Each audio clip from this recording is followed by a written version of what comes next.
Welcome. We're diving into a conversation today that, for many people, can feel incredibly isolating. Imagine someone like Sarah, who reached out to us. She's 50. And after years focused on her kids' education, then an unexpected layoff, she looked at her savings and just felt this huge sense of panic. It's so easy to look around and think, oh, everyone else has got it all figured out, hasn't it? You might feel like you're the only one facing this kind of thing. But here's the reassuring truth. Just like Sarah found out eventually, you are absolutely far from alone. Across the UK, literally thousands of people in their 50s are grappling with similar worries about money, about security, about, the future. So where do we actually go from here? Our discussion today isn't about feeling bad or dwelling on what didn't happen. It's about practical, really realistic steps you can take starting right now to improve your financial situation and get back a powerful sense of control. I think this is a bit of a fresh start, maybe. A journey towards building that safety net and, honestly, finding some peace of mind. The goal isn't, becoming a millionaire overnight. It's about building security and choice for yourself. And it's so important to acknowledge why people often find themselves here. It's rarely about just like careless spending or anything like that. What we usually see is that life's expenses, life's responsibilities, they just take priority over saving. We're talking about things like raising children, paying off the mortgage, just the day-to-day costs of living. And many people in their 50s, they're part of what people call the sandwich generation, right? Supporting both their kids and, increasingly, their elderly parents too. And then, of course, life throws curveballs. Unexpected things happen. Job loss, maybe redundancy, health issues, or even just, a big repair needed on the house. Things that can drain your resources and really shake your confidence. These aren't personal failures, not at all. They're just common parts of life's journey. And honestly, they happen to far more people than you might think. What matters most is focusing on what can be done right now. So we're going to explore some key areas today, like really understanding exactly where your money goes currently, then making a simple but incredibly effective budget, and also leveraging some powerful tools like workplace pensions to put you firmly back in control. Okay, so if you're ready to take that first step towards a more secure financial future, it sounds like it begins with getting really clear. Absolute clarity. It's tempting to jump straight to cutting costs, I suppose, but what our sources really emphasize is that true financial control starts with something maybe surprisingly simple: getting an accurate picture of your current spending. So the first real step is to track every single expense for just 1 month, no matter how big or small it seems. And there are really practical ways to do this. You could just grab a simple notebook and pen, keep it old school. Or use a spreadsheet if you're comfortable with that. Or, leverage a banking app on your phone. Many of them categorize spending for you automatically these days. The key isn't how you track it, I guess, but that you actually do it consistently. What's crucial is finding a method that works for your habits, so getting this clarity doesn't feel like a massive chore. Exactly. And what's truly insightful here, I think, is the mindset behind doing this exercise. It's not about judgment. It's not about feeling guilty. It's purely about gathering the facts and being honest with yourself about where things stand. Be as thorough as you can, because even those seemingly tiny daily purchases, the morning coffee, a quick snack, lunch out here and there, they can really add up over time. They can make a significant dent in your overall budget without you even realizing it. A lot of people find their biggest wins initially just by tackling these sort of tiny leaks. Then at the end of that month, yes, sit down, actually review your spending. Look for the patterns. Look for surprises. Maybe areas where you're spending more than you thought. You might even spot a ghost subscription. That streaming service you signed up for ages ago with a free trial and completely forgot about, or an app you didn't realize you were paying for monthly. It's almost like a rite of passage for new budgeters, finding those. This process, it's not about beating yourself up. It's about gaining knowledge. And that knowledge gives you power to make better choices going forward. For maybe the first time, you'll see your financial habits clearly, without any guesswork. And that knowledge, well, that's the foundation for making lasting change. The goal here is clarity, definitely not perfection. Right. So, okay, once you have that clear picture, you've done the month of tracking, you know where the money's going, what does that actually empower you to do next? Well, now it's time to move from just understanding to taking action, making a simple budget. And let's maybe redefine what a budget means here. It's not about being restrictive. It's actually a tool that gives you control over your money. Think of it like a roadmap for your financial journey. The process itself is pretty straightforward, isn't it? First, you list your total monthly income, everything coming in. Then list all your essential fixed expenses, things like your rent or mortgage, utility bills, any debt payments you have. After that, add in your variable essentials, stuff like groceries, transport, things that might change a bit month to month but are still necessary. Once you have those figures, you just subtract all those expenses from your total income, and that shows you what's left over. Now, that sounds simple enough on paper, right? But actually sticking to it can feel like the challenging part for many people. What are some of the biggest, maybe psychological hurdles here? That's a really vital question. I think the biggest hurdle is often the perception that budgeting means deprivation. People think it means cutting out absolutely all the joy from life, but that leftover amount we just talked about, that's actually where the magic happens. That's where you gain freedom. This isn't just about finding spare cash, it's about consciously deciding where your resources go. We're talking about adopting a mindset of pay your future self first. Which means before you even think about the discretionary stuff, that spontaneous dinner out, buying a new gadget you automate moving a chosen amount into your savings, even if it's just, say, 20 pounds or 50 pounds to start with. That act of prioritizing your future self, it sends a powerful message, and it builds immediate momentum. You can absolutely adjust where you can, trim things back, but the aim isn't to deprive yourself completely, not at all. It's about making conscious choices. This plan puts you firmly in the driver's seat of your finances. What's more, if we connect this to the bigger picture, having this structured approach to your money, it dramatically reduces stress. And it starts building the foundation for future freedom and security. It's about being proactive with your money, not reactive. Creating a system that supports your goals rather than just reacting whenever a bill comes in. Okay, that makes sense. Proactive, not reactive. I like that. Now let's turn our attention to something you mentioned earlier, one of the most powerful, but maybe often overlooked, tools for building future wealth. Your workplace pension. If you're employed in the UK, chances are you're very likely auto-enrolled into one already.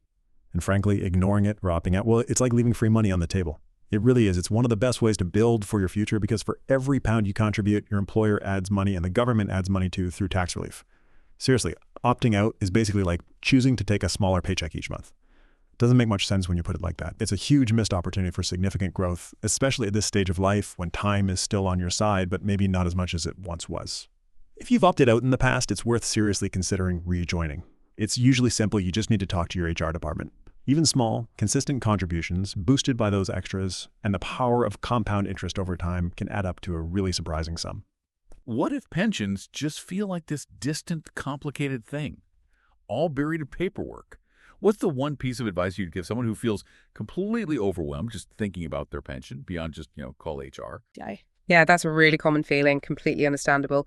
But let's try and demystify it a bit. That instant boost you get is genuinely remarkable. Think about it. For every £80 you put into your pension from your take-home pay, the government automatically adds £20.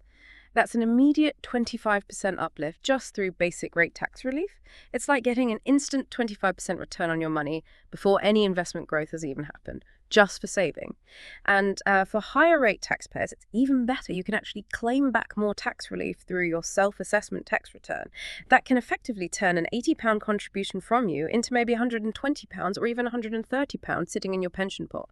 This isn't just some abstract theory. It's a powerful mechanism the government uses specifically to incentivize saving for retirement.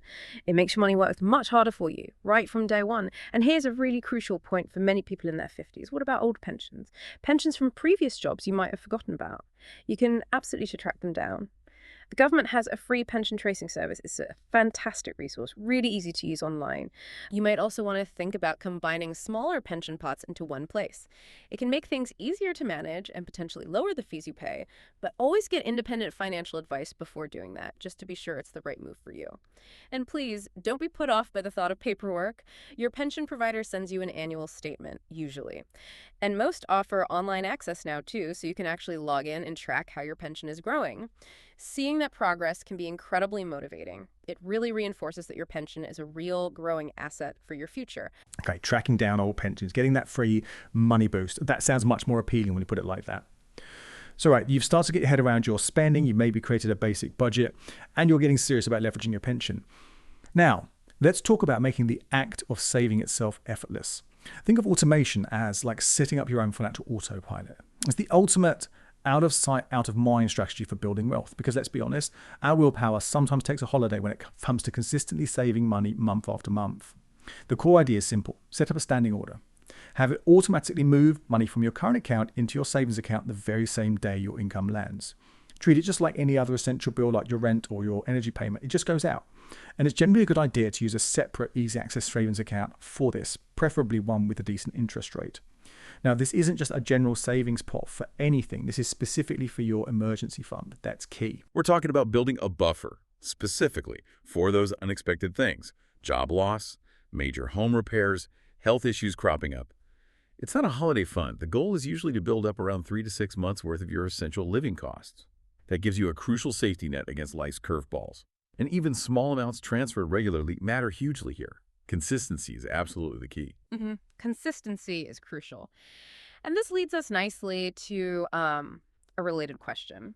Beyond the big things like pensions and automating savings transfers, how can small, consistent changes in your daily habits free up even more cash? Cash you can then channel into savings or your emergency fund. It's not always about making drastic cuts, you know? You could start by systematically reviewing your regular bills and subscriptions. Are you getting the best deal? Switching providers for things like utilities, your broadband, your mobile phone, car insurance. Even saving just 20 pounds a month adds up to 240 pounds over a year. And often you don't feel like you're sacrificing much at all. And those daily habits, they truly matter too, like we mentioned earlier.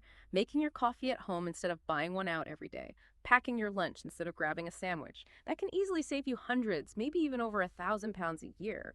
The idea isn't necessarily to cut out all the treats, but just to be more mindful about where your money is actually going day to day. Many banking apps now even offer those roundup features, don't they? Where they automatically save your spare change by rounding up your card purchases to the nearest pound. Honestly, those pennies add up surprisingly quickly, often without you even noticing or making any conscious effort. So, if we connect this back to the bigger picture, these small, consistent changes, when you combine them with your automated savings transfers and those diligent pension contributions, they build real momentum over time. They provide substantial future benefits.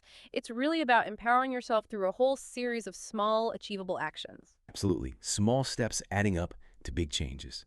So let's bring it all home then. Turning 50 without much in savings is not the end of your story. Not by a long shot. It can actually be the start of an exciting new chapter for you financially. No matter what's happened in the past, you can genuinely begin again right now, and every single effort you make from this point forward truly counts. The years ahead, your 50s and even into your 60s, can actually be some of your most powerful for saving and investing. Often your income might be higher than it was when you were younger, and perhaps with children grown or other major expenses like the mortgage reducing, you might find you actually have more flexibility to put money aside for your future than you realized. Remember, this journey is about making manageable, sustainable shifts in your habits. It's not expecting an overnight miracle. Progress is built day by day, week by week, and I really want you to celebrate every win, no matter how small it feels. Each positive step, whether it's tracking your expenses for the first time, setting up that first standing order into savings, or making that call about your pension, every single one is a victory worth acknowledging and, enjoying. That's absolutely right. So just to summarize those key steps we've talked about. First, start by truly understanding your money, where it comes from, and importantly, where it goes. Get that clarity. Then, use that knowledge to create a realistic and empowering plan. A simple budget that feels right for you, not restrictive. Next, embrace your workplace pension. Explore your options, track down old ones, understand the benefits. Then, set up those automatic savings transfers so you pay your future self first, without even having to think about it each month. Make it effortless. And finally, look for those small, mindful changes you can make in your daily spending. Shop smarter, review bills, save the spare change to unlock extra cash you didn't even know you had. What's genuinely powerful here, I think, is the sheer control you have to shape your future from today onwards. You have the power to build security, to find peace of mind for yourself, and maybe for your loved ones too. It is never, ever too late to start. Every single day is a fresh opportunity to move forward and begin creating the life you want. So maybe the question to leave you with is, what single small step will you take today? Right now. To begin writing your next financial chapter, remember, there's no shame in where you are now, no blame, just progress. Your future truly starts now.